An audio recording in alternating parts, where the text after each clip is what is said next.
Eccoci con Gastone Mascarin, alle sue spalle vediamo un logo completamente rinnovato, diciamo pure nuovo, perché l'ultima volta che l'avevo vista Portogruaro più lavoro era il nuovo simbolo presentato. Ci vuol spiegare nel frattempo cosa è successo e qual è l'attuale situazione?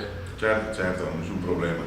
Diciamo che Portogruaro più lavoro era figlio di una situazione precedente, di un percorso che avevo fatto assieme alle altre civiche, che poi si è rivelato obiettivamente, per quel che riguarda il mio modo di fare politica e il mio intendimento, qualcosa che non quadrava con il nostro credo, e ho deciso di lasciare e creare un nuovo simbolo che rispecchia, io mi permetto di dire, un po' quello che è il nostro mission, quella che sarà il nostro focus, cioè amare Portogruaro.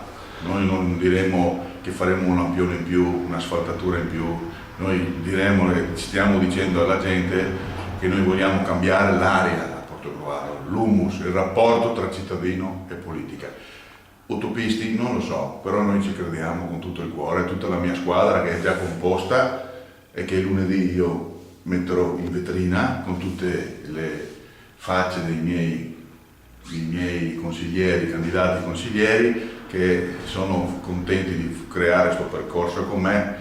Abbiamo molto entusiasmo, sono sincero, noi non disturbiamo molto la cittadinanza, vedete, non è che stiamo lì a consegnare ogni secondo giorno volantini, noi daremo fuori un depliant che adesso stiamo attendendo proprio in questi giorni, che spiega proprio quello che noi intendiamo fare.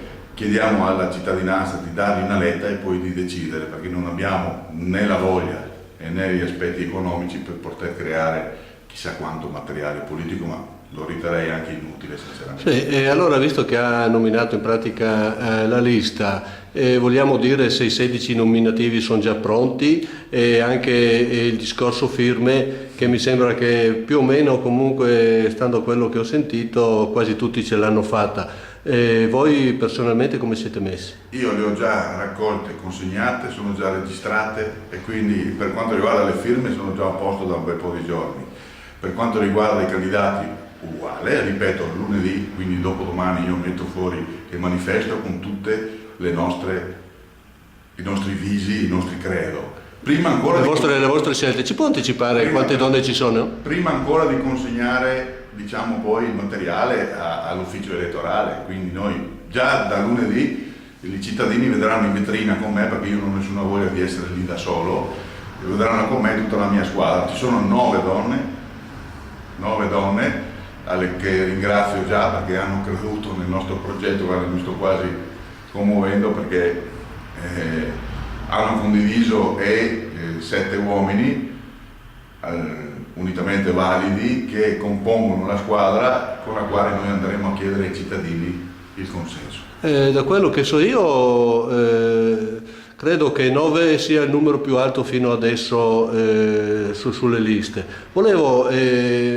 Mi permetto un aggancio, perché qualcuno ha detto che bisogna che ci siano minimo 6 donne e 10 uomini, ma non è così, perché non bisogna, il discorso dei 2/3 o del terzo è di genere, perciò è stato visto in maniera maschilista, dicendo che non possono essere più di tot uomini, ma la stessa era sulle donne. Beh, ma io, guarda, l'ho sfatato e dirò anche di più, che ne avevo 10 donne, una ho dovuto rinunciare per un problema personale, e comunque è entrato con un carissimo amico validissimo, e ripeto, lunedì saranno tutti presenti nella nostra vetrina. Abbiamo avuto anche la fortuna, frutto anche di amicizia e di buoni rapporti, di avere una sede diciamo ubicata geograficamente in un bel punto dove i cittadini, ma non basta. Noi in questo ultimo mese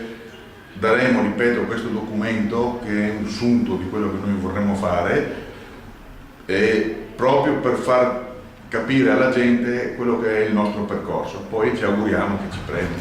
Sì, 175 firme per lista, oltre 22 liste, facendo un po' così a spanna di conti si sono superate le 4.000 firme raccolte, perciò partecipazione di gente, quantomeno ci ha messo la firma.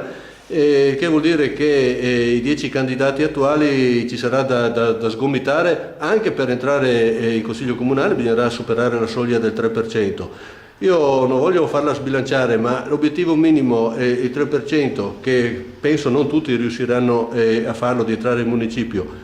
Lei se l'è posto o quello che viene? No, io senza essere ambizioso, perché tra l'altro chi mi conosce sa che è l'ultima delle mie prerogative, perché credo che sia l'umiltà quella che è la nostra principale linea, però noi siamo fiduciosi di poter fare un gran risultato. È ovvio che c'è stato un frastagliamento, nessuno lo nega, figlio anche onestamente della mancanza di riferimenti partitici, figlio anche, diciamo verità, di un percorso fatto da qualcuno, diciamo, con una corsa in avanti che poi non ha permesso di poter comunque fare altri tipi di ragionamenti. Noi abbiamo deciso, io ho deciso insieme alla squadra che mi ha detto no, Gastone, tu non molli, noi non molliamo, abbiamo deciso di portare avanti questo percorso e siamo onestamente molto fiduciosi di poter fare un gran bel risultato e di portare avanti quella che è la destra sociale. Quindi noi nella nostra è una lista civica, però non neghiamo che siamo orientati verso una destra sociale, ripeto, lo ribadisco perché è importante.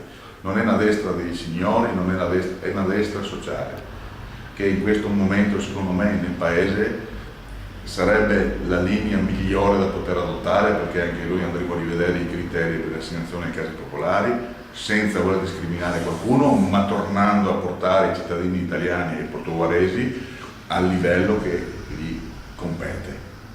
Allora concludiamo questa intervista non per mettere il dito sulla piaga, ma per cercare di far capire meglio ai cittadini. L'altro giorno c'è stata la prima lista che ha presentato ufficialmente i loro candidati, che io lavoro per Portogruaro, sì. Dove ha fatto anche il suo discorso Giorgio Barro, dicendo che se ci dovesse essere lui al comando non sarà un uomo solo al comando. Io so che lei a questa affermazione ha storto un po' la bocca, insomma. Vogliamo concludere facendo una riflessione su questo? Sì, no, io non è che ho storto la bocca, perché ce l'abbiamo anche nel nostro volantino, basta un uomo solo al comando.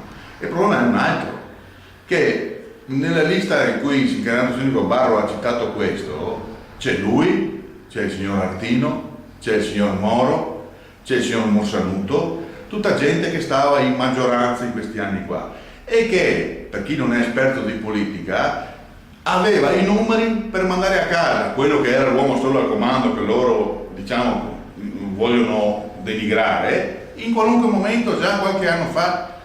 Quindi i numeri politici perché non ci fosse un uomo solo al comando fino ad oggi nel comune di Portogruaro non li avevo io, magari li avessi avuti io, che ho combattuto il sindaco in tutti i modi e lui stesso lo riconosce, ma loro lo avevano il numero. E se non hanno avuto il coraggio di mandarlo a casa, io dico, in politica, se non si ha il coraggio di prendere responsabilità e decisioni, uno cosa ci va a fare? Cioè, si è predicato bene e razzolato male? No, allora, vengono visti come dissidenti, siamo d'accordo? Anche dal PD e dalla sinistra locale. Quindi, dissidenti significa che non erano in linea con il sindaco e con quello che era il suo percorso. Ma se, come ha detto Barro, e come ripeto anch'io, fino ad oggi c'è stato un uomo solo al comando, una politica, permettetemi di dire, piuttosto arrogante, piuttosto decisionale da parte sua e del suo entourage, tant'è vero che ne hanno fatto le spese non solo loro, ne ha fatto le spese il dottor Sant'Andrea, ne ha fatto le spese la Lena Stefanello, ne ha fatto le spese diverse figure, Ivo Simonella. Ci mettiamo dentro anche Costa o no? Il dottor Costa, cioè, a farne le spese non è stato solo i 3 dissidenti, ma i 3 dissidenti potevano mandarlo a casa già da 2 o 3 anni, e quindi se non sei d'accordo con quello che uno ti impone, devi avere il coraggio di fare scelta politica. Qua non si tratta di fatti personali o di che, sono scelte politiche. È inutile che adesso uno mi venga a dire che il sogno è non avere un sindaco, diciamo, uomo solo al comando. Io lo posso dire, mi permetto, perché io so quanto l'ho combattuto insieme con il mio gruppo, anche la parte di minoranza, alla quale do atto anche di questo, ma non loro, permettetemi, non loro. Beh, lei è stato chiaro, lasciamo le riflessioni ai cittadini. Grazie. Grazie a lei.